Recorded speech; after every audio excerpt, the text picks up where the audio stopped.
જો તમે પણ વડોદરા આવ્યા હો તો પોરમાં બળિયાદેવ મહારાજના દર્શન કરવાનું ભૂલતા નહીં. કહેવાય છે કે બ્રહ્માજી દ્વારા સૂર્યવંચાને શ્રાપ આપવામાં આવ્યો હતો, જેથી એમનો જન્મ માનવ રૂપે પૃથ્વી પર થયો હતો.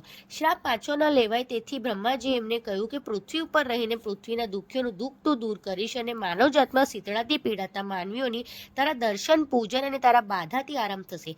શીતળાના ભયંકર રોગથી પીડાતા પ્રાણી તારી બાધા અને દર્શનથી રોગમુક્ત બનશે અને રોગ શાંત થઈ જશે. પછી દાદીમાં હિડિંબા અને માતા કામકંટકટાના ઘરે બર્બરિકનો જન્મ થયો, જે દરેકની મદદ કરતા અને સેવાભાવ રાખતા, જેથી ઋષિમુનિઓએ એમનું નામ સુહદ પાડ્યું અને જંગલના હિંસક પ્રાણીઓ તથા મોટા શક્તિશાળી રાક્ષસોને તેમને મહાત કરી નાખ્યા. એટલે વનવાસી અને આદિવાસીઓએ એમનું નામ બળિયો પાડ્યો, જે કળિયુગમાં બળિયાદેવ તરીકે કહેવાયા.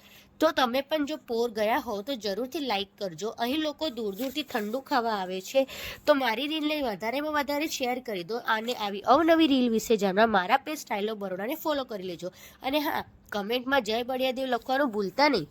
Bye bye.